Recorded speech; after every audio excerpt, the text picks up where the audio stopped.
सो hey guys, कैसे हैं आप लोग। उम्मीद करती हूँ आप सब स्वस्थ होंगे और अपनी अपनी प्रेगनेंसी को लेकर के बहुत ज़्यादा हैप्पी होंगे।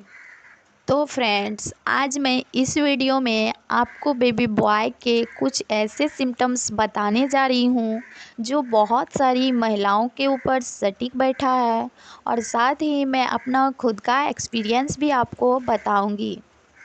तो फ्रेंड्स, अगर आप प्रेग्नेंट हैं और आपको केला गर्भ धारण करने से पहले बिल्कुल पसंद नहीं था, लेकिन जब से बच्चा आपके पेट में चिपका है, यानी कि गर्भ धारण करने के बाद आपको केला बहुत ज़्यादा पसंद आ रहा है और आप उसे बड़े चाव से खाते हैं, तो ये लक्षण कहीं ना कहीं बेबी बॉय को इंडिकेट करता है।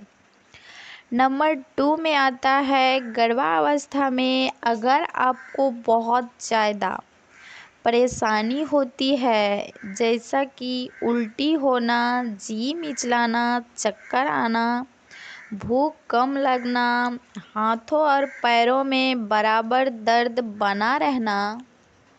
देखिए, अब यहाँ पे होता क्या है कि बहुत सारी महिलाएं ऐसी होती है जिनके गर्भकाल में लड़का ही होता है, लेकिन किसी को वॉमिटिंग ज़्यादा होती है तो किसी को कम होती है। किसी किसी महिला को तो ऐसा लगता है जैसे कि कोई बीमारी हो गई है, और किसी महिला को कोई भी प्रॉब्लम नहीं होता है पूरी प्रेगनेंसी में।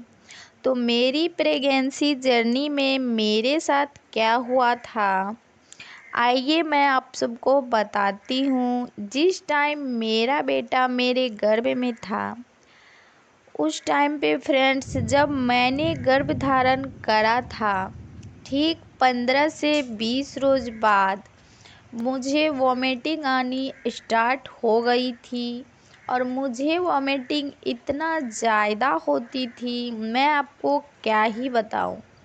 मैं पानी भी पीती थी तो मेरे पेट में नहीं रहता था, और मैं डर के मारे खाना भी नहीं खाना चाहती थी कि कहीं मुझे फिर से उल्टियाँ न हो जाएं। और इस प्रॉब्लम को मैंने कंटिन्यू 4 महीने तक झेला, और मैं जब मेडिसिन भी लेती थी तब भी मेरी उल्टियाँ कम नहीं होती थी। उसके बाद जाकर कहीं मुझे राहत मिली, और उस टाइम पे मुझे बेटा हुआ था। और जब मेरा बेटा मेरे गोद में आया था तो मैंने सारी दर्द, सारी परेशानी भूल चुकी थी, क्योंकि मैंने जो गॉड से मांगा था मुझे वही मिला था। I am so happy.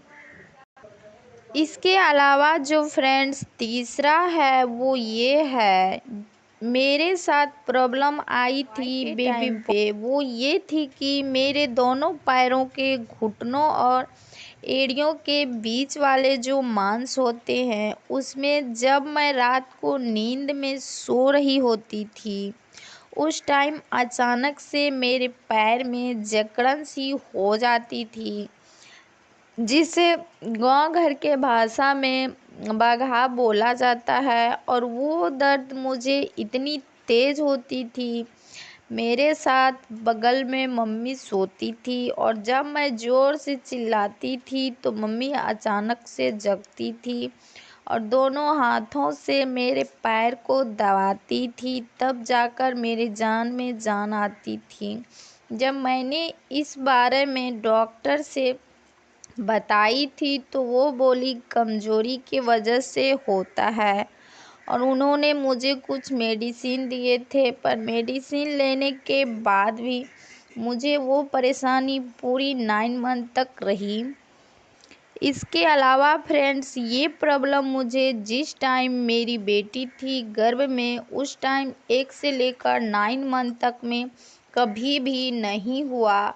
तो ये लक्षण मुझे मेरे बेटे के टाइम पे बिल्कुल सटीक बैठा था। आई होप फ्रेंड्स आपको वीडियो अच्छी लगी होगी, तो प्लीज़ चैनल को सब्सक्राइब कर लीजिएगा साथ ही वीडियो को लाइक शेयर ज़रूर कीजिएगा। Thank you, love you, bye bye.